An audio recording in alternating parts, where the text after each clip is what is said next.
Sen böyle bir şey nasıl istersin? Peygambersin ya, böyle şey söylenir mi demiyor yani.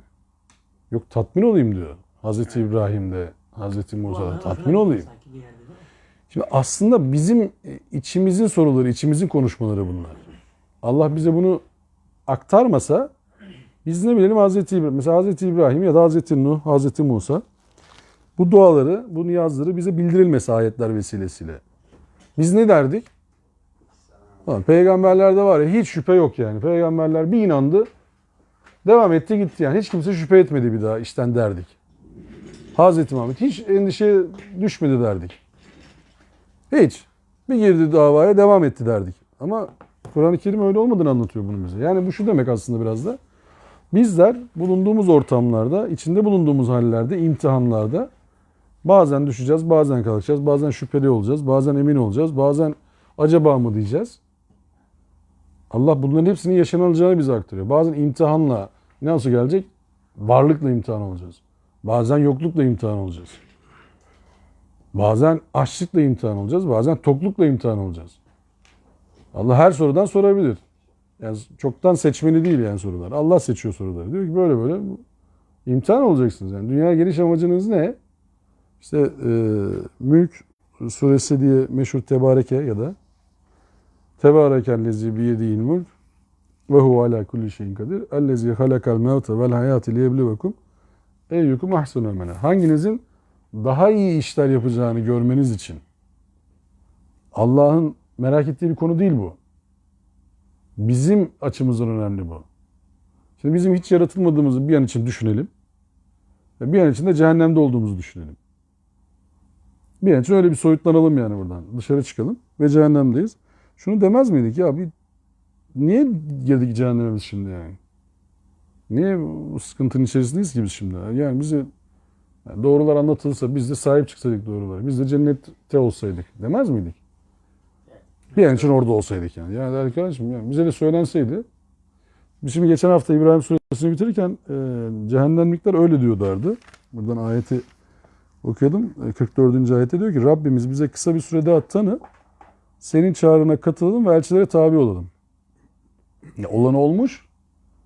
Cehenneme doğru yol almışlar. Artık o ateş etraflarını yakmış.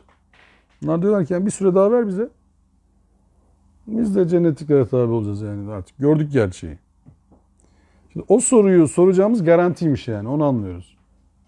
Yani öyle bir ruh haline gireceğimiz bizim garanti. Orada bulsaydık kendimizi bir anda cehennemin içinde. İlk fark edişimizde şey diyecektik. Ya biz şurada da kim var? Bunlar cennetlik. Bunlar ne yaptılar ki? Şöyle. Tamam biz de yapardık ya. Allah bunu bize aslında ayetlerle söylemiş oluyor. Diyor ki yani siz bunları söyleyeceksiniz. Size öyle bir süre verilmedi mi? Akıl verilmedi mi? Yani Kur'an-ı Kerim'i okumanın Feyza Kur'an Kur'an festemi'u leh diyor ya, önce ona bir kulak verin. Öbürüne diyor ki Feyza karatel Kur'an festaiz billah. Allah'a sığının. Kur'an okumaya başladığınız zaman. İki tane şart var demek ki. Birincisi Allah'a sığınacağız, istiaze. İkincisi kulak vereceğiz. Kulak vereceğiz ne demek? İşte o zaman yine Mülk suresine dönüş yapıyoruz. Nesme ve unakilu diyor ayet. Tebareke 10. ayette diyor ki Nesme ve unakilu. İşitseydik yani akletseydik. O birbirinin yerine geçmez onlar. İşitseydik yani akletseydik. Çünkü akletmemiz için de şimdi ben size bir şey anlatıyorum. Sizin kafanızda melekelerin oluşması için beni işitmeniz lazım. Ben şimdi burada bir şey anlatsam ve beni duymasanız, işaret diliyle de konuşmasam, benim dudağımı oynatmamın sizin için herhangi bir karşılığı olmaz. Ne anlatıyorsam anlatayım. Hiç önemli değil yani. Çünkü ne işitiyorsunuz ne de benim dudak okuma kabiliyeti olan insanlarız. Öyle de bir şey yok. Hareket diliyle de anlatamıyorum, işaret diliyle de. O zaman benim konuşmaların hepsi semada bir yankı olarak devam edecek, gidecek yoluna. Yani bir daha nerede karşımıza çıkar belli değil. Kur'an ölülere işittiremezsin hitabını bu yüzden söylüyor. Kabirdekilerin üzerinden okumamak lazım o ayeti. Kur'an'ın o manada ölü dediği kendi kulağını kapatmış, yüreğini kapatmış, aklını kapatmış insanlara der. Yasin suresinin girişindeki de öyledir. Yani onların sanki kulaklarının üzerinde bir ağırlık var. Sanki boyunlarında bir boyunluk var. Dönmezler sana. İşitmezler seni. Hatta bazı yine Kur'an-ı Kerim'deki bir ayette de onlar kulaklarını parmaklarına götürürler seni duymamak için der. Yani illa böyle yapmalarına gerek yok. İşte siz kendinizi kapattığınız zaman hakikate aslında siz onu yapmaya çalışıyorsunuz. Yani siz diyorsunuz ki ya hakikati anlatırsan anlat işte. En aciz kaldıkları zamanlarda söyledikleri de şu. Ya esatirül evvelin bu. Daha öncekilerin masalları. Ya da o masalları da hani biraz daha çevirmek lazım. Daha önceden de biz bunu biliyoruz yani. Esatirül evvelin çünkü öyle de okunabilir. Daha önce de biz bunları biliyoruz. Yeni bir şey değil ki senin söylediğin. Yani sen şimdi bir şey söylüyorsun doğru da ama biz daha önce duyduk bunları zaten yani. Ve bizim hayatımızda da bir şey değişmedi. Yani illa masal olarak algılamamıza gerek yok onu. Çevirilerin birçoğu esatirül evvelini eskilerin masalları diye çevirir. Ama okuduğunuz zaman satırlar, evvelki satırlar manasına gelir. Birebir motomot çevirsek onu. Demek ki orada bahsedileni bunlar biliyorlar. İşte Allah Resulü'nün anlattıklarına birçoğu aşina. Özellikle Yahudi ve Hristiyan olduğunu iddia edenler. Bir de o dinleri tahrif edenler var. İşte müşrikler var, putperestler var o dönem itibariyle. Onlar diyorlar ki ya tamam bu anlattıkların olabilir yani sıkıntı yapmayalım işte bir hafta sen yönet bir hafta biz yönetelim. Arayı bulalım yani şeyde yapmadan üçüne beşine bakmayalım fazla. Sonuçta biz ticaretle uğraşıyoruz buraya insan geldiği zaman bizim için sıkıntı yok. Ama bizim putlara dokunma adamlar gelmeye devam etsin. Yani eğlence devam etsin içki vesaire onlar devam etsin onlara dokunma. Yönet yani sıkıntı ne olacak yani bak bir de peygambersin daha çok din ticareti olur burada güzel bir şey din turizmi. Sıkıntı yok. Onu da teklif ediyorlar. Çünkü yolunda onların durumu biraz yani. Her türlü para kazanıyorsak sıkıntı yok diyor. O da gelsin. Çoklu din olması bizi rahatsız etmez diyor onlar yani. Bırak bunlar puta tapsın. Sen tek Allah'a inan. Öbürleri Yahudi olsun. Öbürleri önemli değil. Yeter ki çark dönsün yani. Bizim için öyle diyor onlar. Çünkü ticaret odası başkanı Ebu Cehil dediğiniz adam aslında şey değil. Zır cahil adam değil yani. Ticareti yöneten bir adam bu. Onun en üst düzey adamlarından bir tanesi. Ama cehaletin babası denmesinin sebebi ne? Hakikate kulak kapatması, hakikate yüzünü dönmemesi. Arkasını dönüp gitmesi, hakikate karşı mücadele etmesi. Niye? Çünkü çarkı bozulacak. Başka bir derdi yok. Şimdi Suriye'ye yavaş yavaş yani bu genel tanıtımla beraber bir giriş yapmış olalım. Surenin başlangıcı hurufu mukatta ile başlıyor. Elif, lam, ra tilke ayatül kitabül ve Kur'an'ın mübin. Hurufu mukatta ile alakalı Kur'an-ı Kerim'de geçen 14 surenin başlangıcı böyle. Bunların üzerinde oldukça ihtilaflı konuşmalar olmuş. Tam şudur denilen bir tarafta pek olmamış. Çünkü bazıları bunların bilinemeyeceğini düşünmüşler. Bazıları Allah'ın mesajı demişler. Hepsi Allah'ın mesajı diyor da bazıları diyor ki Allah bunu sadece peygambere bildirdi. Peygamberler bilir. Elif lam ra denince ne dediğini filan. Ama Allah apaçık kitap olduğunu söylüyorsa ayette sabitse bu. O zaman bu elif lam ra'ların, elif lam mimlerin de bir karşılığı olması lazım. Geldiği muhatap olduğu toplumda. Çünkü Allah şifreli konuşacak olsa açık kitap indirdiğini söylemez. Yani bunu sadece işte peygamberler anlayacak dese zaten peygamberin anlayacağını sen başkasına söyleme der geçiştirirdi de konuyu. Ama öyle bir şey yok. Burada en iddialı yorumlardan bir tanesi şudur. Şimdi siz bu harfleri yan yana koyabilirsiniz. Elem diyebilirsiniz mesela. Elif, lam, mim harflerini birleştirip elem diyebilirsiniz. Ama Allah onlara mana vermezse siz mana bile dahi veremezsiniz. Yani o harfler yan yana gelir. Ama o harfleri siz Allah tarafından manalandırılmadığı zaman siz mana bile veremezsiniz. Sizin için o gizem konusu haline gelebilir. Fakat Kur'an-ı Kerim'in genelinde buna bir itiraz olduğunu görmüyoruz. Ya da siyer okuduğumuz zaman hurufu mukattalarla alakalı müşriklerin yani ne demek istedi Allah burada dediğine pek şahit olmuyoruz. Yani bir dakika ya apaçık kitap diyorsun. Bunu da biz anlamadık. Dediklerinde bir itiraz geldiğini görmüyoruz. O zaman şunu söyleyebiliriz. Bunların o toplumda bir karşılığı var. Ve Allah Resulü bunu söylediği zaman onlar bunu anlıyorlar, fark ediyorlar. Buna o yüzden çok büyük bir itiraz seslendirmiyorlar. Diyebiliriz. Ya bize nasıl denk gelmedi derseniz bu iş, orası biraz daha şeyin konusu işte. Bu tefsircilerin konusu. Bazı çalışmalar var. Bu hurufu mukatta ile alakalı müstakil. Bunların hepsinin anlaşılacağıyla alakalı. İşte surenin içerisinde ya da devamında bunların gerçek manaları bulunduğuyla alakalı açıklamalar var. Huruf-u mukatta konusu biraz öyle. Şimdi devamında ayet biraz değişik geliyor. Dil itibariyle söylüyorum.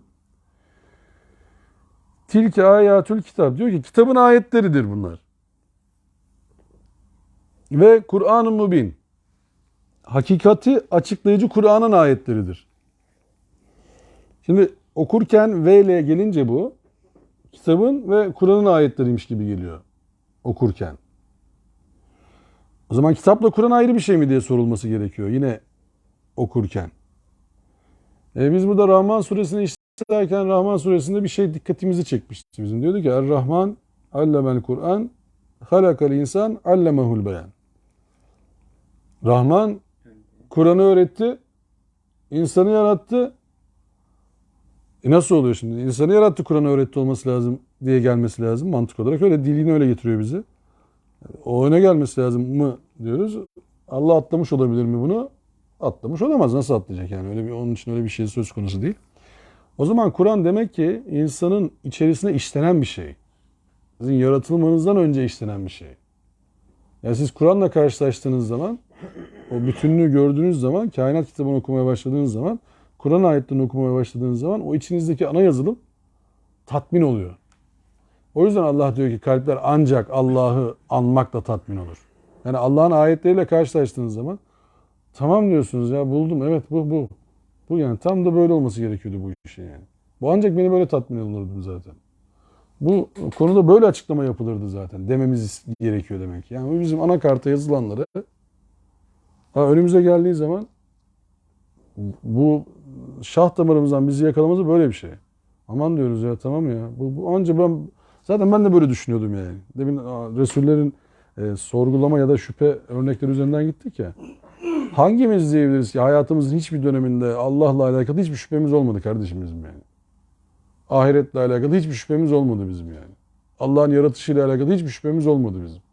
Hiç yani başladık, inandık, devam ediyoruz, inandık falan. Öyle, çok iddialı bir şey olur yani. Zaten o zaman hiçbir şey sorgulamamış olursun. Hiç inanmayan birisiyle karşılaşmadın, inanmayan birisi sana soru sormadı. Bütün soruların cevaplarını buldun. Hiç merak etmedin ahirette nasıl kalkacağız? Kaç yaşında olacağız? Tipimiz nasıl olacak? İşte anamızla babamızla mı görüşeceğiz harbiden yoksa dedeleri de göreceğiz mi? Dedemin dedesini de mi göreceğiz falan? Bizim dede İtalyandı, annemin dedesi. Şimdi onu da mı göreceğiz? Abi ne haber falan mı diyeceğiz? Ne olacak falan? Şimdi bunların hiçbirini düşünmemiş olabilir mi insan yani? Yani belki onun dedesi de Finlandiyalı. Bilmiyoruz şimdi ne olduğunu. Bak dedenin dedesi dediler. Bir bakıyorsun seninki Kenyalı. Nasıl ya filan şimdi. O göreceksek geriye doğru bu secereyi ki orada görülmesi muhtemel. Şimdi hiç mi sorgulamayalım düşünmeyelim bunları. Hepsini insan sorar. Şimdi Kur'an'ın açıklayıcı olması, kitabı açıklayıcı olması bizim kainat kitabını, insan kitabını ve Allah'ın kitabını açıklayıcı olmasıyla anlatılabilir. Bize yönlendiricidir.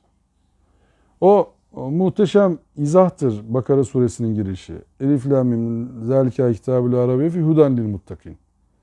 Sorumluluk sahibi olanlar için yönlendiricidir bu kitap. Sorumluluk neyle sorumlu olacaksın mesela? Neyle sorumluluk olacak? Adam illa dini mi olması lazım sorumlu olması için? Müslüman mı olması lazım sorumlu olması için insan? Ters bir soru sorduğumu fark ediyorum. Şimdi Kur'an dersindeyken böyle soru mu sorulur diyebilirsiniz de. Bir önceki surenin yani İbrahim suresinin 52. ayeti şöyle bitiyordu. Haza belagun linnas ve liyunzeru bihi ve liya'lemu ennema huve ilahun vahidun ve liyezzekkeru ulul elbab. Bu insanlık için bir mesajdır. Artık onunla uyarılsınlar ve bilsinler ki biricik ilah odur. Nihayet aktif akıl sahipleri bunu hatırdan hiç çıkarmasınlar. Ulul elbab. Ama surenin ayetin girişi haza belagun linnas. Ya demek ki bu uyarı, bu ayetler bütünü, Kur'an bütünü insanlık için ama hangi insanlık için? Aktif akıl sahipleri. Ulul elbab. Yani aklını kullanmaya niyeti olan, aklını hayatın genelinde aktif kılmaya niyeti olan herkese hitap eden bir kitapmış bu. O zaman biz buna şey diyebilir miyiz şimdi bu ayete rağmen? Buna Hristiyanlar dokunamaz, ateistler dokunamaz, tırtlar dokunamaz, pırtlar dokunamaz diyebilir miyiz bu ayete rağmen? Bu ayete rağmen bunu yasakladığımız zaman biz aslında ayete karşı çıkmış oluyoruz. Her aklını kullanıyorsa bu ayetle muhatap olur. İşte sorumluluk da orada devreye giriyor. Demin söylemeye çalıştığım o. Adam kendini çevreye karşı sorumlu hissediyor. Çok affedersiniz hayvanlara karşı sorumlu hissediyor. Bitki örtüsüne karşı sorumlu hissediyor. İnsanlara karşı yine sorumlu hissediyor. Denize karşı sorumlu hissediyor. İşte ne o? Karettelere karşı sorumlu hissediyor. Bir tane geçen derste vardı. Bir teyze gelmiş yurt dışından karettelerin oraya yerleşmiş. Hayatını onlara vakfetmiş. İşte öldüğünde biz Allah belasını versin mi diyelim kadına yani. Kafir olarak öldü. Allah belasını versin. Karetteye baktı ama öyle mi diyeceğiz şimdi kadına biz yani? Bu sığar mı insanlığa? Bırak Müslümanlığı. İnsanlığa sığar mı? Kadın bir neslin Allah'ın bir ayeti. Karette Allah'ın ayeti midir? Apaçık ayetlerinden bir tanesidir. Bir ayetin korunmasına yardımcı olmuş kadın. Allah onun hakkında ne karar verir? O Allah'ın kulu. Ben bilmem onu. Biz bilemeyiz zaten onu. O gaybı taşlamak. Biz onu bilemeyiz. O karettelere yardım etmesiyle Allah nasıl bir ödüllendirir onu? O Allah'ın işi. Bizimle alakalı bir durum değil. Allah'ın takdirinde olan bir şey o. Ama biz bu apaçık kitabın yani açıklayıcı kitabın hitabını kimlere yaptığını sorguladığımızda bu ayetin genelinde diyorsunuz ki bir önceki sureyle de birleştirip aktif aklı olan tüm insanlık için bir çağrı bu. Yani bunu aslında Müslümanlar bir araya gelsin bunu tartışsınlar değil konu. Kim aktif akıllı görüyorsanız aklını kullanan, vicdanını öldürmemiş, üzerini kapatmamış adama biliyorsunuz vicdan sahibi denir. Yoksa vicdanın, aklının üzerini kapatan adama kafir deniyor. Niye? Hakikatin üzerini kapattı. Hakikati bilmiyorsa cahil denir. Hakikati bilip üzerini kapatıyorsa kafir denir. Arasında çok fark var. Adama hiç hakikat gelmemiş. O cahil hata yapıyor. Hata yapıyor adamın şeyi var. Ama mesela hatayı yaşam biçimi haline getirmiş. O zaman ona Kur'an mücrim diyor. O yaşamı yani boyunca hatayı yaşam biçimi haline getirmiş. O mücrim oluyor. Münafık hatayı biliyor. İyiymiş gibi gözüküp hata yapmaya devam ediyor. Ona münafık diyor. O daha tehlikeli. Senden gözüküyor bir de kötü tarafı. Senden gözüküyor. Bir de fasık var. O fasıklar fıskı fücur peşinde yani. O mesela işte Hucurat suresinde değil mi? Size bir fasık haber getirdiğinde diyor. Fasık dediği kim? Ayetin geldiği bölüme bakarsanız fasık dediği Müslüman bir adam. Çünkü Müslümanlara haber getiren o. Ya dışarıdan gelse haber dersiniz ki lan bir dakika bu zaten Mekkeli müşrik. Bize haber getirdi ama biz bunu araştıralım şimdi yani. Bu doğru mu söylüyor yalan mı söylüyor? Ama adam senden gözüküyor. Sure Tak'tan gözüküyor. Diyor ki ya böyle bir haber var haberiniz olsun. Böyle bir şey var. Bu bizden ya. Onun efsane olanlarından böyle efsane derken yani böyle serlevha olanlarından bir tanesi zırh hadisesidir biliyorsunuz. Yahudinin zırhı çalınır filan. Müslümanlardan bir tanesi yapar bu işi. Der ki ya o çaldı bende ne alakası var konunun filan. Yahudi der ki ya ben çalmadım ya ne çalması. Allah Resulü tam Müslüman lehine karar verecekken ayetine sakın hainlere taraf olma. Sonra ya böyle şey mi olur der Mekke'ye kaçar herif. Kafir olmayı tercih eder. Şimdi aktif akıl sahibi ne demek demek? Yani buradan ayetlerden hareket edin. O zaman yalan atmayan, toplumun fesadı için uğraşmayan, kainatı bozmaya çalışmayan, herkes bu kitabın muhatabı ve herkes bu manada kardeş olmaya hak eder. Allah'ın kulları kardeş olun diyor değil mi? Kardeş olmayı nasıl algılayacağız şimdi? Ya da işte Hazreti Nuh'u okuduk biz birkaç ders evvel. Çocuğu gelmedi. Duası vardı halbuki. Allah'tan çocuğunu istemişti özel dua. Ya Rabbi çocuğumu alayım. Tufan oluyorsa en azından o kurtulsun. Tufan oldu çocuk kurtulamadı dedi ki ya Rabbi çocuğumu istemiştim. O senin ehlinden değil dedi. Bu çok enteresandır mesela bu Kur'an'da. O senin ehlinden değil. İşte iman ailesi demek ki çok daha enteresan bir konu. İman ailesi içerisinde değilse sizin çocuğunuz, babanız, hanımınız, akrabalarınız iman ailesi içerisinde değilse, emin değilse, güvenilir değilse, o zaman Allah'ın onun hakkında öngördüğü müstehak verilir. Yani hanımınızın iyi ya da kötü olması onu ilgilendirir. Siz onun için bir şey yapamazsınız. Çocuğunuzun iyi ya da kötü olması onu ilgilendirir. Yine siz bir şey yapamazsınız. Babanızın iyi ya da kötü olması yine onu ilgilendirir. Yine siz bir şey yapamazsınız. Amcanızın iyi ya da kötü olması yine onu ilgilendirir. Yine siz bir şey yapamazsınız. Hazreti İbrahim'i tek başına ümmet olarak nitelendirir mi Kur'an? Allah dostu diye geçer değil mi? Halilullah. Babası put yapıcısı adam. Put imalatçısı. Kayırmıyor. Yani bir dakika ya. Şimdi Hazreti İbrahim de çok iyi bir kul. Babasına da dur ben hidayete erdireyim diyor mu Allah? Öyle bir şey yok. Hazreti Nuh çok müthiş peygamber. Acayip mücadele ediyor. Oğlunu da kalbini biz iyi istemiyor çocuk. Kendince bir dünya kurdu. İstemiyor. Hazreti Lut elçiler geldi. Dedi ki ya birazdan burası gidecek. Ya müdahale et. Hanımı dedi ki ben burada kalacağım. İstemiyorum. Ne yapacaksın? Ne yapabilirsin işte? Kalıyor orada. Ya, düşünsene peygamber hanımısın yani. Peygamber olduğuna inanıyorsun adamın. O büyük bir açmaz bence de.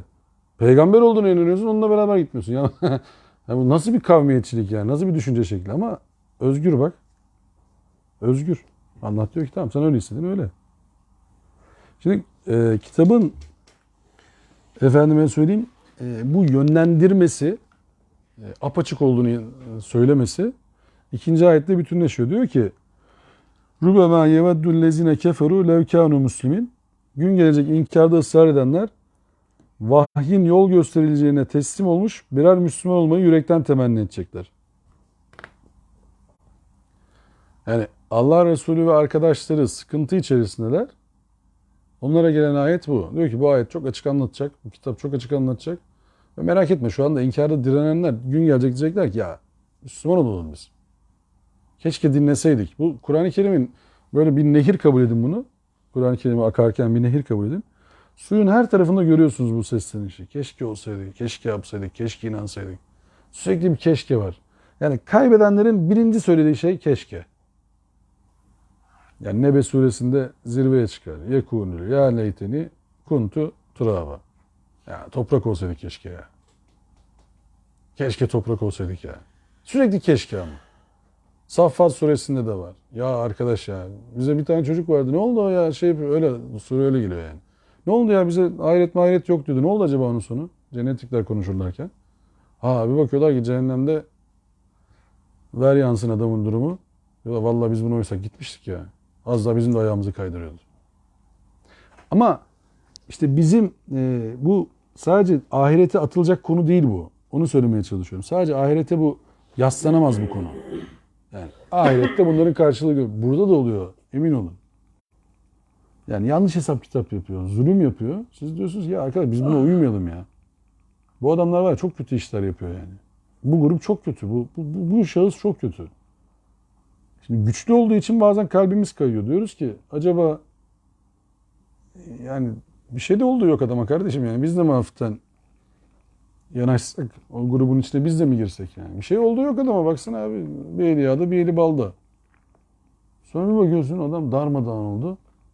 Diyorsun ki aman eyvah ya. Biz anlık menfaat için uysaydık yanmıştık yani. Gitti bizde de gitmişti. Hadi onun dayısı var amcası var kurtaracak. Bizi kurtaracak diyor. Halbuki de amcası dayısı da kurtaramıyor onu. Çünkü insanın başına gelecek en büyük şey izzetinin kaybolması değil mi? Adamın adı çıkacağına canı çıksın diye bir tabir vardır Türkiye'de. Adı çıkacağına canı çıksın. Adam rezilliği bir ifşa oluyor. Fahiş ediliyor toplumda. Sonra 7 sülalesi gelse temizleyemiyor adamı. Çünkü o üzerine yapıştı kaldı onun. Geçmiş olsun yani. Ha, konuşuldu. Sen anlatmaya çalış. Yok ya öyle değil de böyle oldu da şöyle oldu da falan. Ondan sonrası tutmuyor. Aşı tutmuyor zaten. Sonra daha da kötü olabiliyor bazen adam. Çünkü kötülük artık diyor ki ben bundan sonra bir şey olmaz benden. Oradaki problem ne? Allah'tan umudu kesiyor. Oradaki en büyük problem de o bak. Hata yaptın. Allah'tan niye umut kesiyorsun? Yıkanma fırsatı gelmiş sana, tövbe fırsatı gelmiş. Hata yaptın, kabul et hatanı. Pardon de, geç başka bir şey yap. İyiye yönel, o hatayı temizlemeye çalış. Orada başka şeytan dürtüyor. Diyor ki bundan sonra hiçbir şey olmaz. Benim tövbe de kabul olmaz.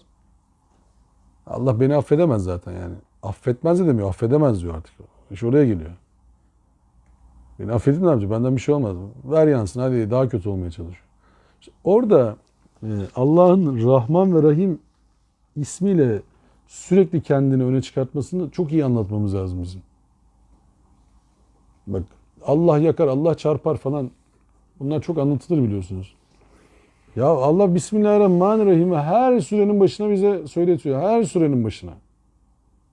Ne yaparsan yap yani. Diyor ki ben Rahman ve Rahim. Ne işi başlarsan başla Rahman ve Rahim Allah diyorsun. Ya insanları ona anlatsana. Ne yapıyorsa yapsın adam ya. O Allah'ın kulu. Ne karışıyorsun adamı? Ne yakmaya çalışıyorsun? O cehenneme girince sen cennete mi gireceksin zannediyorsun? Bir kişi cennette yer açılınca seni mi alacaklar zannediyorsun oraya? Onu cehenneme soktuk, rahat ettik. Yani ne o? Öyle mi oluyor? Şey mi abi, korkutunca yapmaz diye düşünüyor ama şimdi mükafatlandırır veya affedecek deyince daha mı çok yapacak zannediyor. İşte ikisi de ifrat tefrit dediğin o şimdi. Adam diyor ki orucu bozarsın 60 gün yiyeceksin o yüzden bozma. Lan adam 60 günden korkuyor. Allah'tan korkmuyor ki adam yani. 60 gün ulan diyor 60 gün yersek şimdi. Yok diyorsun Kur'an'da öyle bir şey. Diyor bu siz de hiçbir şey kabul etmiyorsunuz. Oğlum yani oruç tutsana ya sen. Ben niye kabul etmeyeyim işte. Oruç tut. Tutmazsan tutma. Allah öyle diyor. Ben ne yapayım şimdi sana? Tutmazsan mı? Tutma bana ne yani? O senin Allah'la kendi ilişkin. Namaz kılma. Kılma ne yapayım be? Benimle alakalı bir konu değil ki bu. Namazı Allah rızası için kılıyorsun. Kılmayan öldürülür mü? Ya niye öldürürsün? Öldürülecek olsa yazardı burada. Ya inanan kendi aleyhine, inanmayan kendi lehine. Ne istiyorsa onu yap. Ne fark ediyor ki? Allah'ın öyle bir şey yok. Yani dur bakalım bugün kaç kişi namaz kılmış. İyi falan. Öyle bir şey yok ki Allah açısından. Bu sene kaç kişi oruç tutacak? Hasılat fena değil. Hadi bakalım iyi oldu. Hiç öyle bir şey yok. Allah'ın bize ihtiyacı yok çünkü. Şimdi, ayet değil mi? Sizin kestiğiniz kurbanların ne etleri ne de kanları Allah'a ulaşır. Allah'a ulaşacak olan ancak sizin takvanızdır, sorumluluğunuzdur. Şimdi danayı 600 kiloluk kessek ne olur? 6 tonluk kessek ne olur? Ne değişecek Allah için? Allah'ım görüyorsun bak 6 tonluk kesiyoruz. Ona göre mi diyeceğiz şimdi kurban keserken? Ya Rabbi yani bu kadar para verdik bak. Öyle bir şey değil ki Allah açısından o. Sen onu süreklilik haline getirmemiz lazım. Yani bizim şimdi ayetleri okurken dikkat etmemiz gereken bir şey şu. Allah'ın ayetleri koyduğu ölçü değişmiyor. Biz o anda ana mahkum olursak, anı çok gözümüzde büyütürsek o anı zannediyoruz ki hiç bu geçmeyecek bu an. Bu devran böyle devam edecek yani. Halbuki kibriti biraz gözünden uzaklaştır. Ufak bir şey o. Birazdan sönecek. Ama kibriti çok yaklaştırırsan diyorsun ki yandı dünya ya.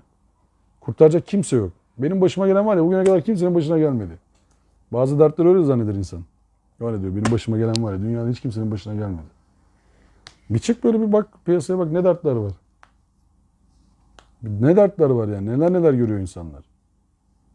Ama o dert bende olunca bana çok büyük geliyor tabii. Ben diyorum ki of, bana bir dert geldi. Öyle böyle değil yani.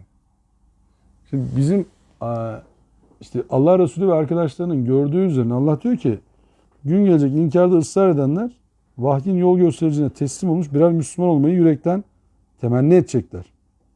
Ne yapacağız? Kendi haline bırak onları. 3. ayet. Yesinler, geçici hazlarla avunsunlar, oyalasın onları boş umutlar. Nasıl olsa zamanı gelince gerçeği öğrenecekler. Şimdi bunu kendi haline bırak sözünü yani burada zerhum ye'kulu ve yetema'u ve yulhihum emelu fesefe ya'lemun. Kendi haline bırak ayetini, emrini Allah Resulü mutlaklaştırsaydı ne yapması gerekirdi? Hiç kimseyle bir daha uğraşmaması gerekirdi ayet geldikten sonra. Yani bu ayet alıp şimdi biz desek ki kendi haline bırakalım. Tamam ben sana bir daha uğraşmam. Bana ne? İsterini anma dememiz gerekir değil mi? Öyle olunca. Buradaki iş ne? Bu adamlar dinlemiyorlar artık Resulü. Diyorlar ki biz sen dinlemek istemiyoruz artık. Seninle bizim işimiz yok. Bitti konu bizim seninle. Hidayet sende değil Allah. Bitti. Sen bize ne anlatırsan anlat. Allah diyor ki bırak o zaman. Çünkü bu ayetle muhatap olan Nebi şunda da muhatap oluyor. Ya kendini niye bu kadar parçalıyorsun? Kendini helak edeceksin onlar inanmıyorlar diye. Allah Resulü sürekli uğraşıyor. Anlatayım ama bir kişi daha anlasın. Bir kişi daha şey yapsın. Nebiliği iyi yapayım. Resullüğü iyi yapayım. Sürekli uğraşıyor. Oraya mektuplar yazıyor. Oraya elçiler gönderiyor. Toplumun içerisinde sürekli beraber. Ya bir şey yapılacak beraber. İstişare yapıyorlar. Bazen hata yapıyor. İşte şunu ağaç aşılamayı ilk önce yasaklıyor. Diyor ki olmaz ya ağaç aşılama mı olur? Sonra diyor ki ya biz yaptık böyle verim aldık. O zaman daha iyi tamam öyle yapalım diyor. Ben o konuyu o kadar bilmem ki diyor zaten. Yani o benim ihtisas alanım değil. Savunma yapacaklar değil mi? Hendek Savaşı'nda. Ne yapalım diye toplanıyorlar. İstişare yapıyorlar. Diyor ya sonra savunalım. Ne yapacağız? Hendek kazalım. Bekleyelim. Bu daha iyi olur bizim için. Öyle mi? Karar bu mu? Tamam öyle yapalım falan. Şimdi bunları yapan Nebi ama bize anlatılanla aynı değil farkındaysanız. Çünkü bize anlatılanla her şeyi biliyor. Geleceği biliyor filan. Ahkaf suresi 9. ayet, En'am suresi 50. ayet. Bana ne yapılacağını bilmem diyor. Size de bana da ne olacağını bilmem diyor Nebi. Kendi kızını öğütüyorlar. Olmaz diyor ben size de bana da ne yapılacağını bilmiyorum. Ya zaten diyor benim elimde öyle bir hazine olsa kendime kullanırım ilk önce. Yani ben ne olacağını bilsem ilk önce kendime kullanırım diyor. Belki beraberiz işte yani. Açtı açıkta geldik bu tarafa işte. Yurdunu terk etmek zorunda kaldı. Yani düşünsenize Nebilerin şöyle bir özelliği olsa. Hop şeyler gidiyor. İnanmayanlar gidiyor. Şimdi üstüne gidiyorlar. Kullanmaz mısın bunu? Şak diye patlatırsın parmağı o zaman. Dersin ya Rabbi lütfen. Bizim dualar biliyorsunuz öyle genelde. Allah'ım Çin'i hallediver. İsrail'i hallediver. Almanya, Amerika hepsini hallediver ya Rabbi. Evet yani biz düzgün Müslümanlık yaşamak istiyoruz. Bunların yüzünden yaşayamıyoruz. Allah bilmiyor. Biz sürekli hatırlatıyoruz. Allah'ım onu hallediver lütfen onları falan. Bizim işimiz zor çünkü. Müslümanlığı yaşayamıyoruz onların yüzünden. Dışarıda aramamız lazım çünkü bizim. Şimdi bu abiler yaşam biçimi haline getirmişler. Şimdi Allah diyor ki kendi haline bırak derken 4. ayette şöyle diyor. Biz hiçbir memleketi önceden bilinip anlaşılan ilahi bir vahye muhatap kılmadıkça helak etmemişizdir. Önceden bilinip anlaşılan ilahi bir vahye muhatap kılmadıkça. Şimdi bu nasıl bu abiler bu işlerle muhatap oldular sizce? O konusu geçen Semud kavminin yakışıkları ya da şeyler, Mekke'deki yakışıklılar. Nasıl bu ayetlerle muhatap oldular? Ümmi bir toplum değil mi Mekke genel itibariyle? Allah Resulü'nün ümmiliği var. Yani Tevrat'la alakalı, İncil'le alakalı herhangi bir ihtisası yok. Bilmiyor o konuları yani. Ümmiliğini, toplumun da öyle bir ihtisası yok. Ne orada böyle kütüphaneler dolusu bilgiler var. Ne orada öyle bir eğitim şekli var. Yok yani öyle bir şey. Mürekkep yalamış biri değil. Tırnak içerisinde öyle. O konularla alakalı. Ama oradaki herkes, o coğrafyada yaşayan herkes şeyi biliyor. Daha önceki ümmetlerin orada esamesinin okunmadığını biliyorlar. Başlarına neler geldiğini biliyorlar. Ve bu anlatılıyor. Ama içerik boşaltılmış. Falan kişiler burada varmış, yaşamış, gitmiş. Neden diye sormamışlar. Onun üzerini kapatmışlar. Falancalar varmış, falancalar gitmiş. Neden gitmiş? Ya orası önemli değil. Gitmiş. Burada falan kişiler yaşıyormuş. Tamam ne olmuş bunlara? O bir şey olmuştu. Onlar bir sel almış gitmiş onları. Rüzgar almış gitmiş onları. Yağmur almış, ses almış gitmiş onları. Niye ya? Ne olmuş ki onlara? Ya orası önemli değil. Orasını çok karıştırmayın şimdi. Şimdi insanların nedensellikle arasını açtığınız zaman sonuçları tartışır hale getirdiğiniz zaman sebepleri yol haritasını ortadan kaldırdığınız zaman oradan ancak kakafoni çıkar ortaya. Herhangi bir tez, antitez ve sentez ortaya koyamazsınız. Çünkü size dayatılan bir şey var. Buradaki en dayatılan zirvelerden bir tanesi maalesef İslam toplumunda içtihat kapısı kapandı diyor. Diyorsun ki bu içtihat kapısını kim kapattı? Yeninize bu içtihat kapısı nerede? Bir de bu kararı kimler aldı? Bu işaret kapısı kapanması kararını kimler aldı? Ne zaman aldılar bu kararı? Biz mesela açmaya kalksak kime başvurmamız lazım? Yani tekrardan o mücadele edelim abiler. Bu işaret kapısını canlandıralım. Müslümanlar olarak beraber hareket etmemiz lazım. Olmuyor şu anda. Tıkandık. Şimdi bunlar efsane kabul ediliyor bu tarzlar. Deniliyor ki tamam kardeşim kapandı. Onlarda da bu şekilde olmuş. Onlar ayıklandı ama boş verin. Sorgulayamadınız. Şimdi Allah diyor ki uyarı yapan elçilere uygulanan tavrı gösterecek bize şimdi Allah. Diyor ki, kaldı ki 5. ayet hiçbir uygarlık kendisi için belirlenen sürenin artık kaçınılmaz olan bitimini ne öne alabilir ne de erteleyebilir. Peki bu ölçü yani erteleyememe, öne alma işi insanların belirlemesiyle mi Allah'ın koyduğu kaderle mi? Yani ölçüyle mi oluyor? Tabii ki Allah'ın koyduğu ölçüyle oluyor. Ne demek istiyorum? Siz eğer kendinizi düzeltirseniz o Allah'ın izniyle geriye alınıyor. Ama sizler, bizler kendi içimizde bulunduğumuz pozisyonu değiştirmemiz gerekiyor. Şimdi Kur'an-ı Kerim'in Ra'd suresinin 11. ayeti var değil mi? Ne diyor? Bir toplum kendini Hiç kuşkusuz bir toplumun bireyleri kendi iç dünyalarını değiştirmedikçe Allah o toplumun gidişatını kendiliğinden değiştirmez. Ve Allah hak eden bir toplumu cezalandırmayı murad ettiği zaman onu engellemek mümkün de olmaz.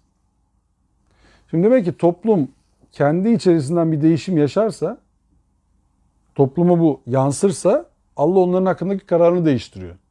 Karar neydi? Onların fena bir şekilde helak olmasıydı. Ama kendini değiştirdiler. Bu sefer Allah onların ileri gitmesini istiyor. İyi olmalarını istiyor. Ve oradan daha iyilerin çıkmasını istiyor. Allah kuldan umut kesmiyor kulundan. Allah kendine zulmü yazmaz. Yani diyor ki vesiyat rahmeti kulli şey. Benim rahmetim her şeyi kuşattı. Peki helaki nasıl okumamız lazım o zaman? Rahmet her şeyi kuşattıysa. Helak edilen toplumlar aslında daha büyük günahtan kaçmış oluyorlar. Birinci elde ettikleri o. Daha beterini yapacaklar.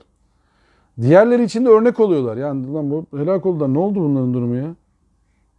O helakte bu sefer diğerleri için diyorsun ki rahmet var ya. Adamlar bizi de götüreceklerdi onlara uysak. Bir de onların içerisinde helake karşı çıkanlar onlar da kurtuluyorlar. Ya diyorlar bir dakika ya. Gidiyoruz gümbürtüye. Yapmayalım abiler bunu ya. Yapmayalım ya. Şu tarafa kaçalım. Böyle şeyler yapmayalım. Ama helak olmadığını düşünün. Adamlar kötülüğü yaşam biçimi haline getirmişler ve hala yaşamaya devam ediyorlar. O zaman insanların iyiliğe ne inancı kalır, ne iyilik yapmaya hevesi kalır. Allah iyilik üzerinden bizle konuşur hep. Yani Müslüman dediğiniz adam iman eden ve salih amel işleyen diye tarif edilir. Hep iman eden ve salih amel işleyen diye tarif edilir. Yatan değil, aktif.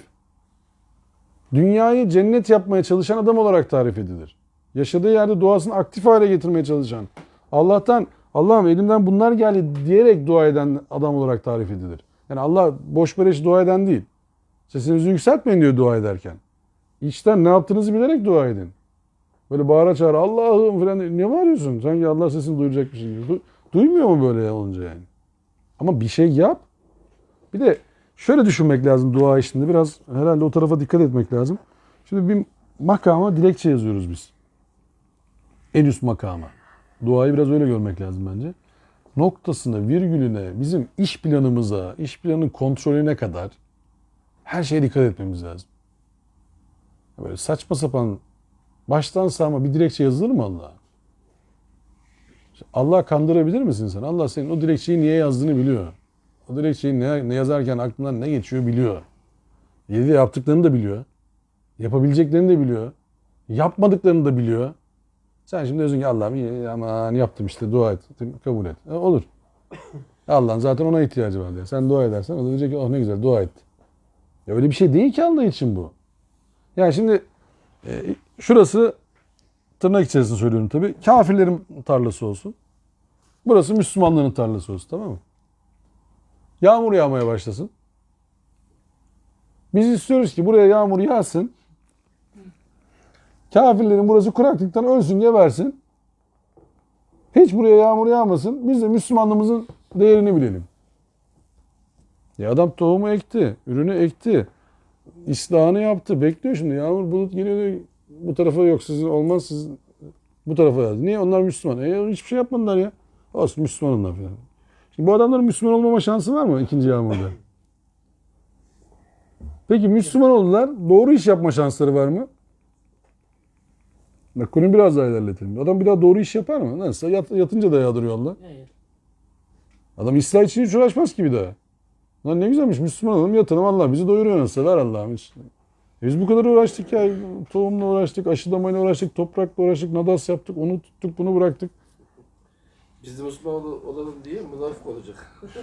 Hayır, Müslüman da öyle zannedecek. Yatıyorsun, Allah sana bakıyor, öyle zannedecek onu. Allah'ın adaleti, yani tırnak içerisinde kullarına merhameti böyle gelişiyor. Siz kafir de olsanız, sabaha kadar Allah'a inkar ediyorum da deseniz, eğer Allah'ın koyduğu ölçüye uygun iş yapıyorsanız, üretim yapıyorsanız, değerlendirme yapıyorsanız, Allah Rahman isminin tecellisi olarak size veriyor kardeşim. O ölçüler gerçekleştiği müddetçe merhametini kimseden esirgemiyor o zaman. Rahman ismine veriyor. Ha sen o bilgiden elde ettiğini iyiye kullanırsın, kötüye kullanırsın, o ayrı bahis. Onu da engellemiyor. Evet. Sen atom bombasını yapacak kadar mühendisliğin var. Vicdansız adam. Oradan gidiyorsun, adam öldürüyorsun. Şimdi bak, o oraya kadar senin bilgine müsaade etmiş Allah. Ama onu öyle de kullanabilirsin ve sen onu tercih ediyorsun. Ya onu insanın hayrına kullansana. Şöyle olsaydı, o adamlar mesela atom bombasını atamasalardı, yapsalar da atamasalardı. Ne iyi olurdu değil mi? İnsanlar ölmezdi Hiroşima'da falan. Öyle diyor, düşünüyoruz biz. Ama diyor ki Allah, bak işte. Ah. Bak bunu böyle de kullanabilirsiniz. Bak yaptığınızı gördünüz mü şimdi? Ama Çin'de ölecek. Bak nasıl ifsad ettiniz bak. Öyle böyle ifsad değil. Kaç nesil oradan sakat doğdu. Kaç nesil. Bak nasıl ifsad ediyorsunuz yeryüzünü. İşte onu da görüyorsun. O adamların günahı neydi diye sormazsın orada. Çünkü onların hesabı Allah'la kendi aralarında. Öldürülenlerin de, öldürülenlerin de. Yani birileri deseydi ki mesela o Kur'an'daki ayetlerden değil mi? Keşke aralarını bulsanız ya yani. İki grup savaş ettiği zaman, bir araya gelemedikleri zaman siz arayı bulsanız ya. Müslümanlar olarak mesela Allah'a inanan insanlar olarak o zaman Amerika ile Japonya birbirlerine pataküte girişirlerken Müslüman bir grup deseydi ki abiler bak bu iş kötüye gidiyor. Yapmayın ya, durun 2 dakika ya. Bir ortak müşterek bir şey bulalım ya. Biz aranızı bulalım sizin deseydi.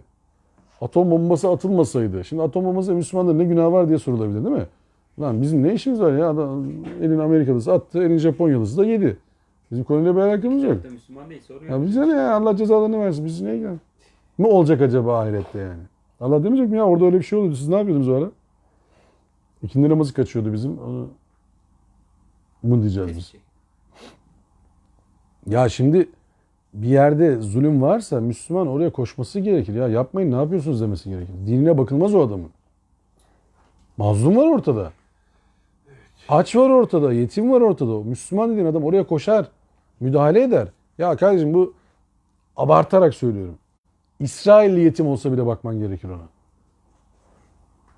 Lan bunun babaları Filistinleri öldürüyor be kardeşim yani. Ne bakacağım buna diyemez Müslüman. Olmaz. Müslüman dediğin adam bunu diyemez. Olmaz. Çünkü o çocuğun günahsız olduğunu bilir. O çocuğun yetim olduğunu, yetimlerin korunması gerektiğini bilir.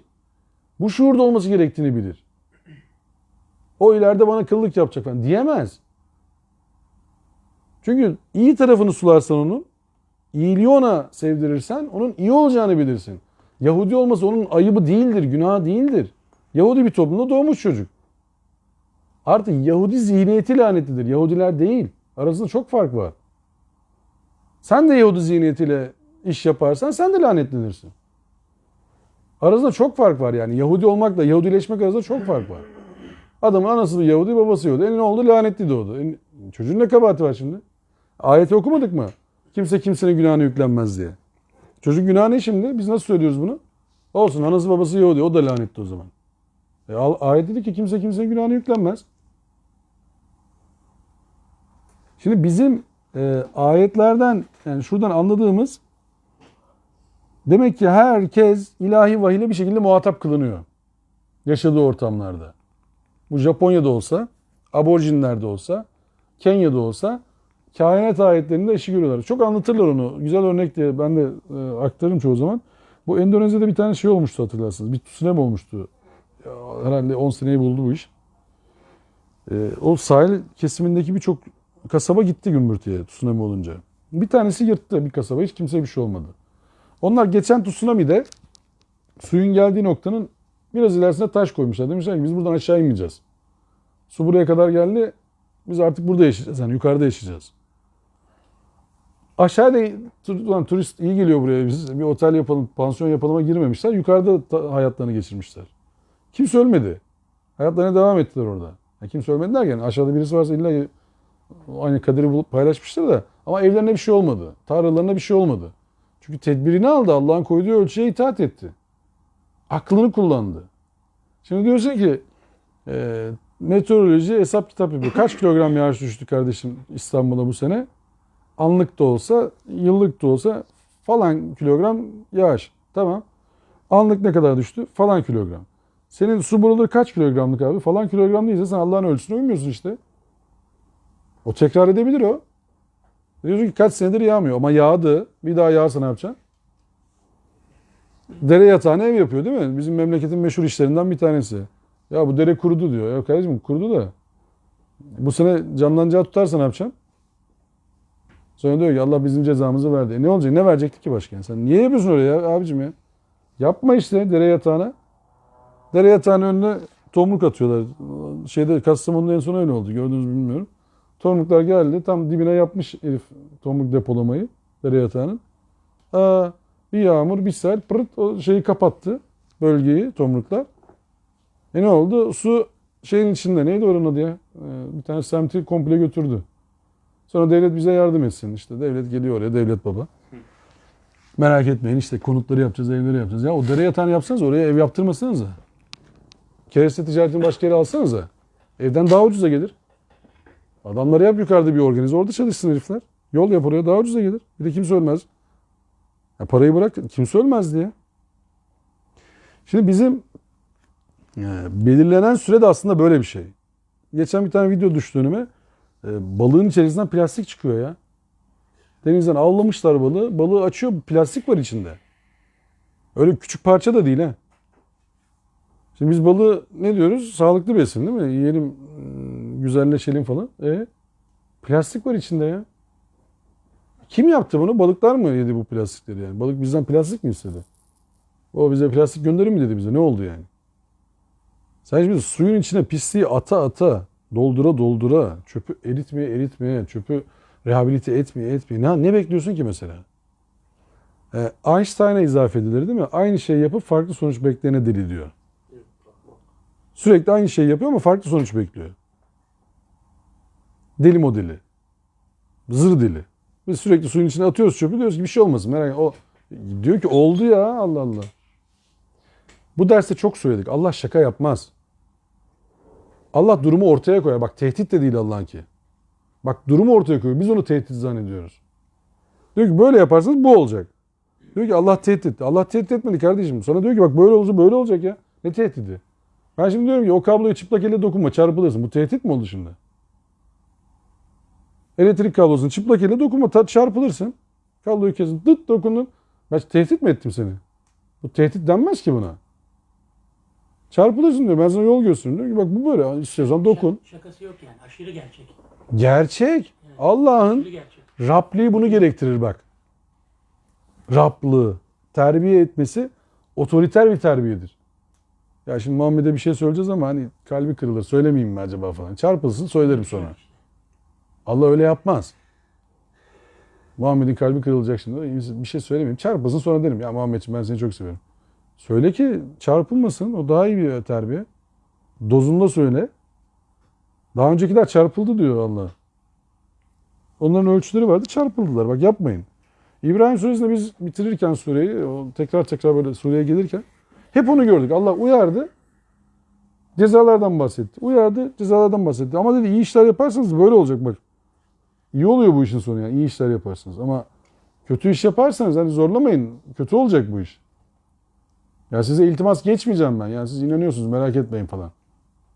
Merak etmeyin gençler. Benden öyle bir şey yok yani Allah açısından. O Furkan suresi bizim Mehmet Hoca işliyor şu anda. Sonu spoiler vereyim mi? Mehmet Hoca'nın son okuyacağı ayeti. Daha önceden okunmuş çünkü. 77 bak. Kul ma yeuddu rabbekum rabbi levla duaekum. De ki duanız olmasaydı Rabbim size ne diye değer versin? Müthiş. Camilerde çok duydunuz değil mi bu şeyi? Sohbetlerde, camilerde falan. Bu ayet çok okunur değil mi? Böyle kandil geceleri falan, mübarek geceler, bir de mübarek olmayan geceler var. Onların niye mübarek olmadığını tam bilmiyoruz ama olsun. O gecelerde sürekli dua öyledir. Rabbim diyorsun ki duanız olmasa Rabbim size ne diye değer versin? Ayet bitmiyor ki burada. Diyor ki sonuçta siz de yalanlamış bulunuyorsunuz. Bundan sonra inkarını sizin yakınınızı asla bırakmayacak. Aynı ayet 77. ayetin devamını okudum. Fakat kezzeptum fesefe yekunu lizama. Ama siz yalanladınız. Yani duanız olmasa Rabbim size ne diye değer versin ama siz yalanladınız. Şimdi bu Resul de ki duanız olmasa Rabbim size ne diye değer versin. Çok güzel. Devamında var ama onu da okuyun hocam. Ama siz yalanladınız diyor. Şimdi değer kavramı üzerinde burada saatlerce konuşabilirsiniz. Konuşabiliriz hep beraber. Değer. Çok önemli bir konudur bence Kur'an'daki. Çünkü insanı değerlendirendir Kur'an. Değer verir. Ayetler insana değer verir. İlk önce değeri kim verir? Allah verir. Allah'ın verdiği değeri kimse veremez bize. Yarattıysa değer verdi bize bir kere. Bunu elde var bir olarak yazın bir yere yani. Değersizleştirmek Allah'a aslında nankörlük etmektir biliyor musunuz? Bir insanı değersizleştirmeye çalışırsanız bir ayeti değersizleştirmeye çalışmak gibidir bu. Adamı değersizleştirmeye çalışmayın. Müslüman dediğiniz bir insanı değerlendirmeye çalışır. En iyi yönlerini ortaya çıkartmak zorundayız muhatabımızın. Arkadaşlarımızın, ailemizin en iyi yönlerini ortaya çıkartmamız lazım. Allah'ın verdiği değeri ortaya çıkartmaktır aslında o. Yani siz hangi madenle uğraşıyorsanız uğraşın. Hangi metalle, hangi alanla uğraşıyorsanız uğraşın. Bilgisayarla, televizyonla, kitap yazmakla, inşaat yapmakla, tarım yapmakla, doktorluk yapmakla neyle uğraşıyorsanız uğraşın. Sizdeki değeri ortaya çıkartmaya çalışacaksınız. Allah'ın size verdiği o bakış açısını, o yüklediği dosyaları yavaş yavaş açacaksınız. O zip halinde size yüklemiş onu. Açılmayı bekleyen dosyalar var insanda. Milyonlarca, milyarlarca. Fıtrata döneceksiniz. O içinizdeki dosyadır. Yani sizin yapabilme kabiliyetiniz, bizim yapabilme kabiliyetimiz çok fazla. Unutmayın ki en süper bilgisayar denilen bilgisayarları da yapan insan. Kuantum mu şu andaki? En ciddi bilgisayar. Onu da yapan insan ya. Kuantum bilgisayar. Vay abi ne acayip bilgisayar dedi. Onu da yapan Ahmet abi ama. Veya Adrian neyse işte. Kim, adı neyse o yani. Kim yapıyorsa fark etmez. Onu da yapan insan. Yani aslında değer dediğimiz kavram, yani bizim Kur'an'ın bize o Furkan suresinin sonunda 77. ayetteki Allah size ne diye değer versindeki kavram Allah'ın bize değer verdiğini yalanlamamızla alakalı bir şeydir. Kendimizi hiç yerine koyarsak Allah'ın verdiği değeri yalanlamış oluruz biz. Kendimizi gereksiz görürsek, Allah'ın bizi boşa yarattığını düşünürsek, bizden bir şey olmayacağını düşünürsek Allah'ın bize verdiği değeri yalanlamış oluruz. Yani o yüzden Allah bizim değerimizi alçaltır. Diyor ki ayet öyle geliyor ya okurken. Dilediğini yüceltirsin, dilediğini alçaltırsın. Allah tırnak içerisinde söyleyeceğim kafasına göre yapmıyor bu işi. Ya tamam ya senin değerini düşürdüm, seni yükselttim, seni de yükselttim. Öyle değil yani Allah'ın çalışması. Ahsenat takvim, subhanedet navas ve lesafir. Şimdi Allah ahseni takvim olarak yarattı mı bizi? Değil mi? Tin suresi değil mi? Fakat halaknal insane fi ahseni takvim. Sümme redetnahu esfele safilin. Şimdi ayeti böyle okuyunca diyorsun ki Allah insanı ahseni takvim olarak yarattı. Sonra da sefillerden daha sefil hale getirdi. Metin okuduk değil mi? Doğru okuduk metinde bak. Sümme redetnahu onu döndürdü. Esfele safilin. Sefilden daha sefile döndürdü. Şimdi Kur'an'a soruyorsun bu nasıl oldu ya? Nasıl daha sefile döndürür ki Allah? Ahsen-i takvim yarattı anladık. Sefilden sefile niye döndürüyor ki Allah? Bu çok şeydir, bence güzel bir örnektir diye bahsedeceğim. Bu Engin Noyan vardır meşhur. Münip Engin Noyan. Bu abi iyi komünisttir vakti zamanında. Has komünistlerdendir yani. Böyle inkarcıların krallarından Türkiye'deki. Kendisi de öyle dediği için söylüyorum zaten ya. Bir gün kafası kızıyor. İnanç konusunu anlatmaya çalışırken kendine diyor ki Tevrat'ı okuyacağım, İncil'i okuyacağım, Kur'an'ı okuyacağım. İnandım, inanmadım. İnanmadım zaten inanmıyorum. Sıkıntı yok yani. Ama diyor okuyacağım hepsini. Tevrat okumaya başlıyor. Diyorlar ki Engin Noyan Yahudi oldu. Magazin basınında. Adam ya ne Yahudisi diyor. Ben okuyorum işte. Bir tanesine karar vereceğim. Ya da devam edeceğim yani pozisyonuma. Tevrat'ı okuyor, anlamaya çalışıyor falan. Sonra İncil'i okuyor. İncil'i okuyunca diyor ki İncil diyor hafif geldi Tevrat'tan sonra. Çünkü eski ahit ya Tevrat. İncil diyor daha soft geldi yani. Oradan diyor benim aldığım fazla bir şey olmadı. Sonra diyor Kur'an-ı Kerim'i okumaya başlayacağım diyor. Kur'an-ı Kerim eline almış. Demiş ki efendime söyleyeyim ya bak sen demiş beni inandırdın. İnandırmadın. Ben demiş daha ne Allah tanırım ne kitap tanırım ne peygamber tanırım yani. Hiç kitapla konuşuyorum diyor kendi kendime. Ama diyor söz verdim. Kitabı sonuna kadar okuyacağım yani ne olursa olsun. Akademik olarak diyor kendime sözüm yani bu. Kişisel olarak yani. Ben okuyacağım kitabı. Ondan sonra karar vereceğim yani. Öyle inkarı yok kafadan. Okuyacağım. Birisi de bir şey sorarsa çat çat söyleyeceğim yani. Kur'an okudum böyle. Tevrat okudum şöyle. İncil okudum böyle falan. Açıyor Bakara suresini. Hadi Bismillahirrahmanirrahim okuyor falan. Daha başlar başlamaz. Ayet şöyle geliyor buradaki. Diyor ki 6. ayet. Şu bir gerçek ki küfre şartlanmış o kimseleri uyarsan da uyarmasan da onlar açısından denktir. İman etmezler. Alıyor kitabı dank diye duvara vuruyor Kur'an-ı Kerim'e. Diyor ki lan biz inanmak için kitabı arıyoruz. Kitabın dediğine bak yani. Uyarsan da uyarmasan da bir iman etmezler. Tamam diyor ben de dinim bitti. Sonra sözü aklına geliyor. Kur'an-ı Kerim okumaya başlıyor. Devam ediyor. Diyor ki o inkar edenlerin aslında inatçılar olduğunu fark ediyor. Adam inkarında inatçı. Hatasında inatçı. Hakikati gizlemekte inatçı. Allah halbuki onun düzelmesine müsaade eden bir Allah var. Ama adam onu istemiyor. Sonra diyor Kur'an-ı Kerim'i bir daha elimden bırakmadım ben. Bizim Müslümanların tabii birçoğunda böyle bir yüzleşme olmadığı için genel itibariyle takdir edersiniz ki Kur'an-ı Kerim'e iman ettim deyip kurtulacağını zannediyor. Ayet öyle değil mi? İman ettim deyip bırakılacağınızı mı sanıyorsunuz diyor. Bizden öyle genel itibariyle biliyorsunuz ya. İman esasları 3. bab kitaplara iman. Tahmin ediyorum şöyle hayalimizde var. Diyecekler ki kitaba iman ettin mi? Ettim. Tamam geç. Öyle düşünüyoruz biz büyük ihtimalle. Çünkü kitapla hiçbir alakamız yok. Yani hangi sure ne anlatır? Kaç sure var? Bazen kaç ayet var? Öyle bir gündemimiz yok bizim. Hala genel itibariyle 6666 ayetten bahsedilir değil mi? Hangi ayetler onlar mesela o fazla olanlar onu bilmiyoruz işte. 6236'ın üzerine hangi ayetler geldi acaba? Onu tam bilmiyoruz ama var yani 6666 ayet anlatılıyor. Bir de o Diyanet İslam Suresi var ya orada da yazıyor ha işin kötüsü. 6236 diye. Orada yazmasına rağmen hala öyle diyorlar. 6000 falan. Ama kitapla alakamız yok bizim. Adama diyorsun Mutmain var. Mümtehine suresi var. Böyle bir sure var mı diyor adam. Gayet de doğal. Bazen ben ironi olarak söylüyorum. Yanlış anlamayın söylediğimi. Diyorum ki Allah dese ki olmayacak öyle bir şey de hani tekrar söylüyorum ironi olarak söylediğim bunu. Dese ki bize bir kağıt kalem verse hesap anında. Ya günahlarınıza, sevaplarınıza bakılmayacak bugün. Surelerin isimlerini yazın sadece 114 sureyi. Hemen cennete gireceksiniz. İsimlerini yazın yeter yani. Bir şey yapmanıza gerek yok. İyilik, kötülük boş verin onları yani. Sureleri yazın. İman ettiniz mi? Ettik. Yazın surelerin isimlerini 114 sureye. Girin içeri hemen. Hiçbir şey yapmayın başka. Bakmayacağım. 3'üne 5'ine tırnak içerisinde yani. İroni yapıyoruz ya. 3'üne 5'ine bakmayacağız yani. Girin hemen cennete. 114 sırayla karışık fark etmez yani. 114 tane isim tutturun. Sure başlıklarını tutturun. İçeriğini de sormayacağız yani. Hani ne anlatıyor Mücadele Suresi? Önemli değil. İsimleri yaz. Cennete gireceksin. Kaç kişi tanıyorsunuz coğrafyamızda? 1,5 milyar adam var diyoruz değil mi Müslüman? Soralım 1,5 milyar adama. Hocam şu isimleri bir yazsana falan diye.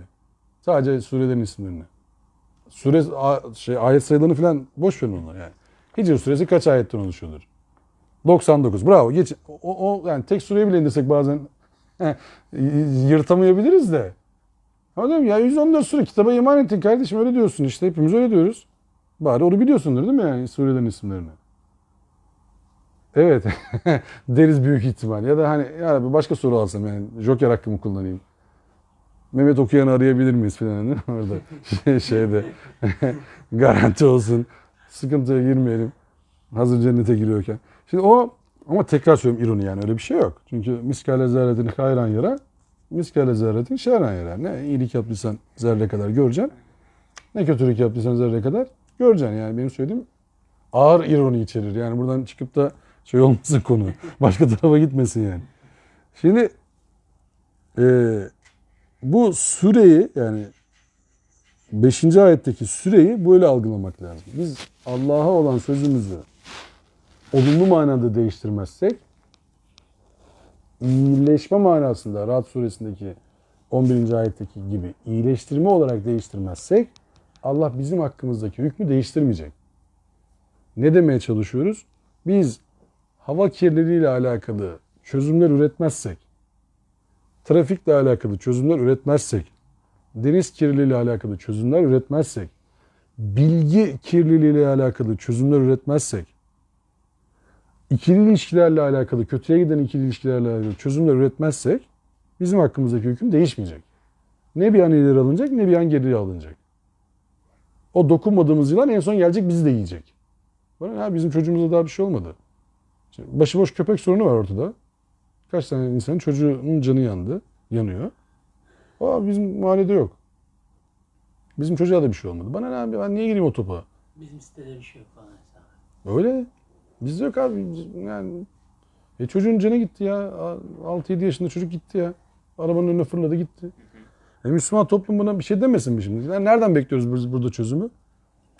Müslümanlar olarak. Kimden bekliyoruz bu çözümü? Devlet bize yardım etsin. Tamam, sen de devlete yardım et. Çözüm önerisi sun. Müslüman toplum, cemaatler bir araya gelsin. Desinler ki bizim şöyle bir çözüm önerimiz var ya. Böyle bir şey yapalım abi. Bu tamam, bu köpek, kedi falan hepsi anladık da yani. Böyle bir sıkıntı varsa toplumda bunları rehabilite edelim. Bir alan ayarlayalım bunlara. Sokaklarda başıboş dolaşmasınlar. Bir formül bulalım yani. En azından şu anda böyle bir şey yapalım. Çocuklar gidiyor gümbürtüye.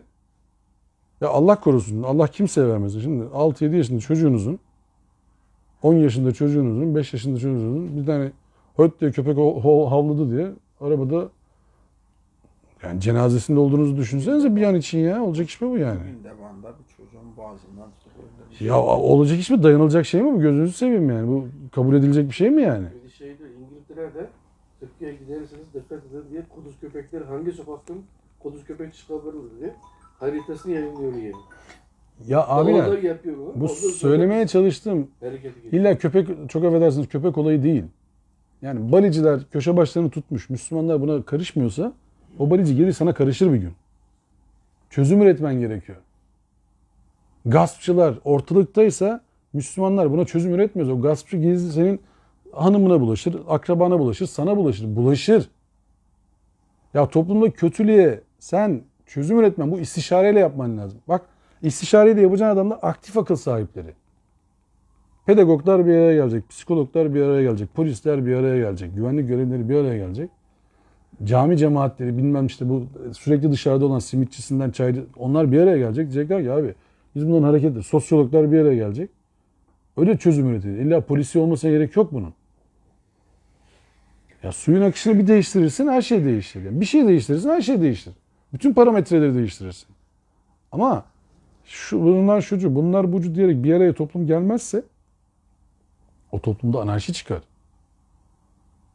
Şimdi Müslümanların Allah Resulü zamanında Yahudi, Hristiyan ya da kendini müşrik olarak tanımlayanlarla hiçbir şekilde irtibat kurmadığını söyleyebilir miyiz Allah Resulü'nün hayatına bakınca?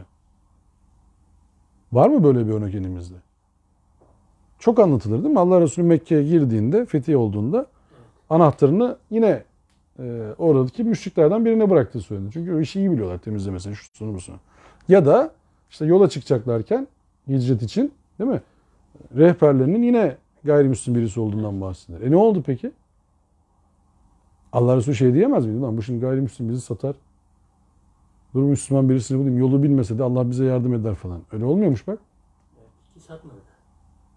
Öyle olmuyormuş bak. Ehline vermen gerekiyormuş işi. Yani bizim o bizdense iyidir. O bizdense bize bir şey olmazlardan kurtulmamız için vakit geçti. Geç kaldık. Acilen yapmamız lazım bunları. Kimde ehliyet varsa ona iş vermemiz lazım. Ve onlarla da mutabakatımız toplumun tırnak içerisinde yine söyleyeceğim selam yurdu, cennet yurdu haline gelmesi için mutabakat olması lazım. Abi sen alkol mü alacaksın? Al beni ilgilendirmiyor. O senin şeyin. Bana dayatma. O seninle alakalı bir şey. Ben de sana namaz kılmayı dayatmayacağım. Ama sokaklarda herkes rahat gezebilsin. Senin hanımın da rahat gezebilsin. Benim hanımım da rahat gezebilsin. Senin çocuğun da rahat oynasın. Benim çocuğum da rahat oynasın. Senin çocuğun da belirli bir seviyede eğitim alsın. Benim çocuğum da belirli bir seviyede eğitim alsın. Çünkü sen benim çocuğu eğitimsiz bırakırsan kendini düşünerek senin çocuk eğitimli, benimki eğitimsiz. Benimki sana zarar verebilir. Ya da tam tersi. Seninki bana zarar verebilir. Çünkü eğitimsiz kaldı çocuk. O zaman ne yapacağım ben? Senin çocuğun iyi eğitim alması için de mücadele etmem lazım. Ya toplumsal bir kalkınmayı bizim sağlamamız lazım. Eğitimde de, sosyoekonomik olarak da. Yani birisi villada 8 tane hizmetçiyle otururken öbürü 67 metrekare evde 6 kişi oturmaya çalışıyorsa orada bir sıkıntı vardır. Olmaz bu iş. Ya adam şey soruyor. İşçime zekat verebilir miyim? İşçine zekat vermesen. İşçine maaş ver. İşçin zekat verecek hale gelsin. Niye vicdansızlık yapıyorsun? Sen zekat verebilecek haldesin. İşçi çalıştırıyorsun. İşçin aç. Nasıl bir soru bu şimdi? Yani adama normal hocaların onu demesi lazım. Sen maaş ver hocam. Sen zekat vermeyi bırak demesi lazım. Ne zekat veriyorsun? Sen o parayı nasıl kazandın? Dükkandan kazanmadın mı? Sen zekat verecek hale gelmesin. Kazanıyor. Çok güzel. Onlar da zekat versin biraz. Onlara da kaldır yukarı maaşlarını. Ama onlara maaş verirsen ben zekat veremem. Verme işte veriyorsun ya. Adamlara maaş veriyorsun ya. Çoluğu çocuğu biraz rahat ediyor ya abicim ya. Onu biz mesela bu zihni yapılanma şimdi biz komünist mi oluyoruz böyle konuşunca? Öyle mi oldu? Yani emeği falan böyle mi olduk biz şimdi yani? Ya, birlikte kalkalım işte kardeşim. Başka nasıl olacak? Müslüman ne savunur başka? Sosyal adalet. Yani Allah Resulü o ganimeti bölüştürürken ya sen fena değil senin kılıç iyiydi biz sana daha fazla verelim. Sen de arkadaydın sana az verelim. Değil yani o daha fazla toplum ayağa kalksın diye uğraşmış sürekli. Hatta yanındakiler az almış. Medineliler sahip çıkmasına rağmen bir ganimet paylaşımında mı Medineliler az verilince Medineliler demişler ki ya biz şimdi bu olmadı ki yani şimdi. Kapımızı açtık. Hemşire Yani, bir şey yani. dememiz. Ya Resulallah yani şimdi tam da hani Şimdi bu. yani içten söylüyorlar tabii yani böyle memnuniyetsizlik çıkınca ortaya Allah Resulü topluyor diyor ki bir dakika ya siz benle berabersiniz yani bir istiyorsanız size vereyim ama benim burada olmam yetmiyor mu yani biz beraberiz. Yani diyorlar tamam biz öyle demek istemedik tam şimdi konu da oraya gitmesin de falan yani. Değil mi? Evet. Şimdi tam da öyle demedik yani de yani biz de hafif ya hanımları bize yok mu ganimet ya Resulallah ya işte bak herkese verdim. Bizim kollar boş. Biz de ayet diyor ki istiyorsan ayrılabilirler. Söyle onlara yani Allah ve Resulü size daha iyi gelmiyorsa Peygamber Hanımızın ne yapacaksın? Bilezikle senin ne işin olur? Ama işte nefis var. Kötü bir şeydi. Bak işte örnek. Hanımlar sizden bulaşık makinesi istiyor. Kızmayın yani. Allah Resulleri eşleri neler istemişler yani. Çok da böyle abartılacak bir durum yok. İnsan olunca öyle olur. Allah Resulü'nün eşisin diye günahsız olmuyorsun. Ha derler ya anlatılır. Hazreti Ayşe diyormuş ya o koca karıyı durup anıp duruyorsun ya. Hazreti Hatice için diyormuş ya o çocuklarımın annesi. Yani ben bak buradayım kaç senedir eşinim yani. Hala Hatice'yi anlatıyorsun. Gayet doğal değil mi onu demesi? Normal ya işte evdesin. O koca hanım orada diyor ki ya benim eski eşim de çok iyiydi ya. Aklıma aldı. Eski eşim de çok iyiydi ama çok iyiliği dokundu bana yani. Yani ahde vefa gösteriyor diyor ki ama iyiydi ya. Hakikaten iyi bir insandı yani. Diyor ki şimdi yani iyiydi de. Biz de eşiniz ya burada. Şimdi bu insan olduğunu gösterir. Yani o diyaloglar insan olduğunu gösterir. Yani Hazreti Ayşe insan, acayip de güzel kafası çalışan bir kadın. Allah Resulü'nü en iyi anlayanlardan bir tanesi Hazreti Ayşe. Bakıyorsun yani cevaba bak ya, Hazreti Muhammed'in ahlakını anlat. Kur'an okumuyor musunuz diyor. Daha ne yani? Sen tefsir yazsan ne olur? Ahlakını anlatır mısın bize ey müminlerin annesi? Kur'an okumuyor musunuz siz? Daha zirvede de nasıl cevap verilir ki başka?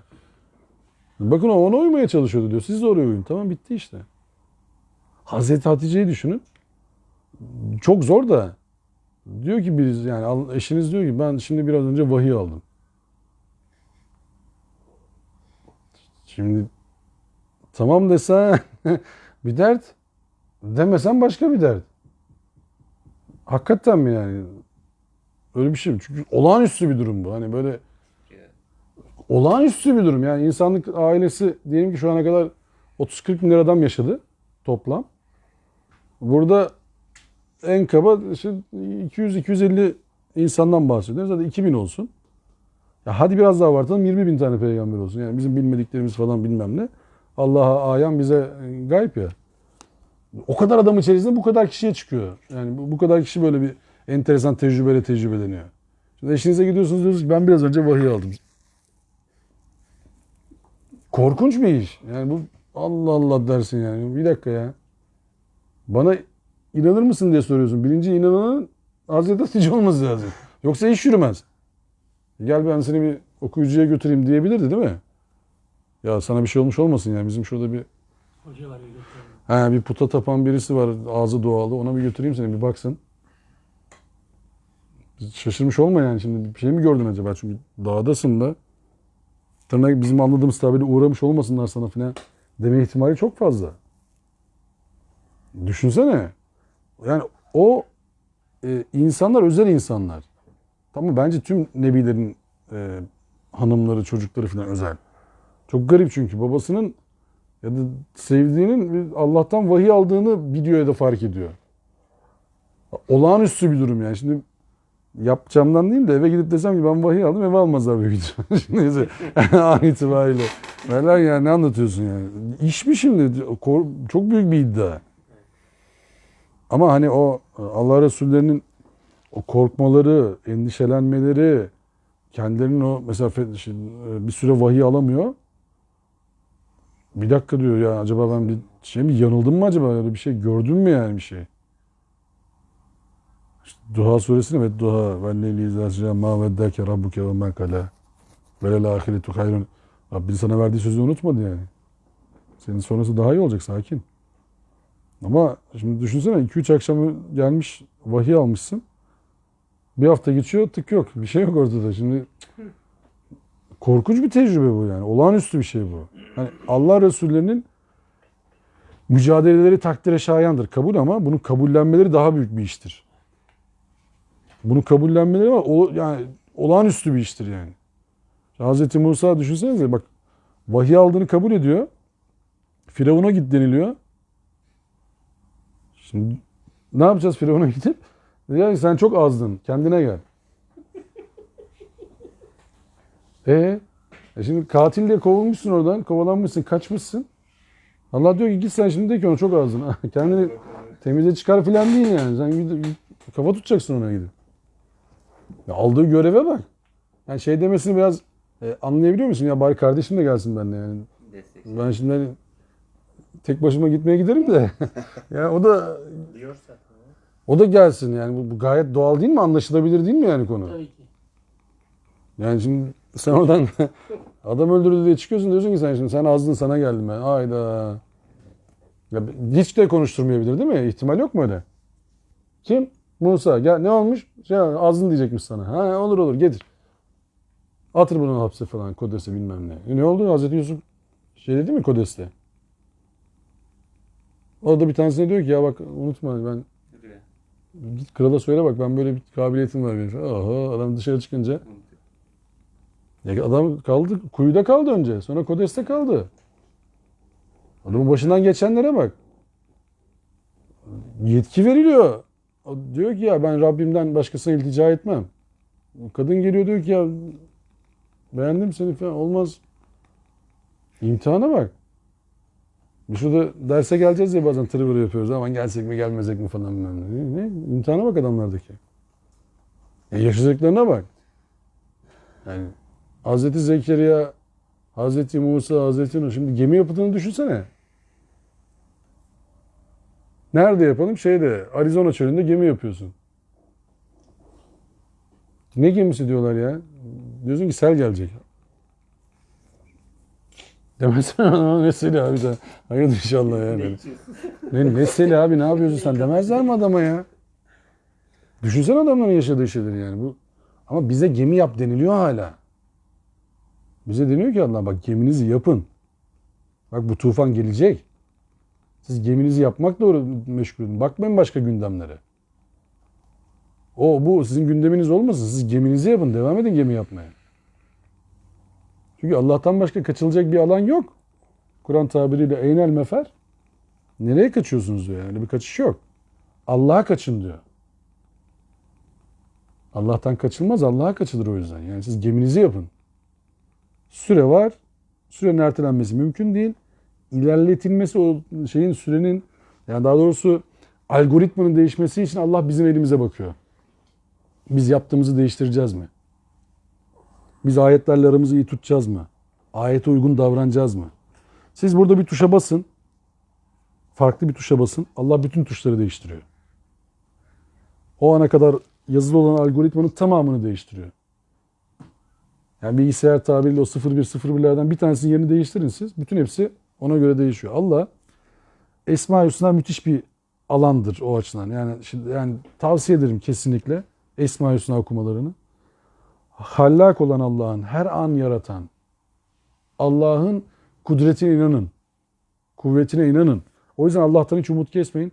Fettah olan, sürekli yeni kapılar açan Allah'a inanın. Bittim demeyin. Allah'a bittim denilmez. Allah'ım yettin mi denilir. Allah'ım buradayım.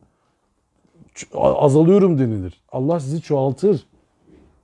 Allah çünkü çokluğun tek sahibidir. Bereketin tek sahibidir. Tebârakellezî biyedihil mülk. Tebârakellezî biyedihil mülk. Mülk elinde olan Allah'ın bereketi ne yücedir. Tebârakellezî biyedihil mülk. Mülk suresi yani mülk tamamı elinde. Bereketlendirecek olan odur ve bereketi Allah'tan başka verebilecek de yoktur. Siz alırsınız bir tane civatayı, Allah ona bereket verir. Onun verdiği bereketi kimse veremez. Bir yazılım yaparsınız. Geçen Türkiye'de oldu. 1 milyara mı sattılar bir tane oyuna? Peak Games mi ne bilmem ne. 1.2 milyar. Ne sattı herifler? Yani 0101. Sattıkları o 0101. İFKO. 0101. İFKO. Ne sattı? Domates yok. İnşaat yok. Tank yok. Ama bereketlendirdi Allah o işi. Ama adamlar mücadele etti. Yaptıkları iş büyük iş demek ki. Bak adam geldi ona verdi onu. Yani abiler bizim hakkımızdaki hükmün değişmesi bizim çabamıza bağlı. İsra suresinin 13. ayetiyle bitirelim mi? Müsaade ederseniz. 13 değilse yandım ama söyleyeyim mi? 13 olsun ya. Ha? Yazmadım.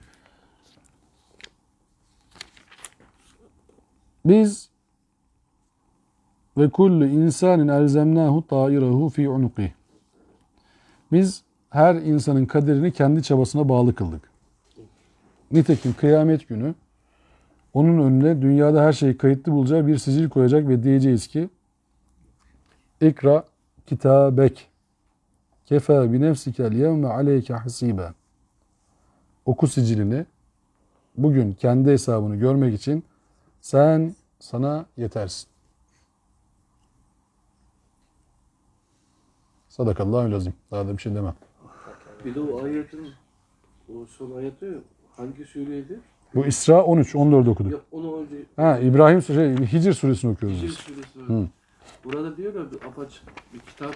Evet. Biz herhangi bir ümmete, herhangi bir Vermeden olmaz, evet. açık bir kitap getirmedin. Biz onları helak etmiyoruz diyor. Evet, 4. ayet. Yani biz ne diyoruz? Biz geride kaldık falan hep şikayet ediyoruz ya. Ama lakin biz anlayamıyoruz o kitabı. Anlaşılmaz bir kitap bu diye kendi kendimize yapıyoruz yani.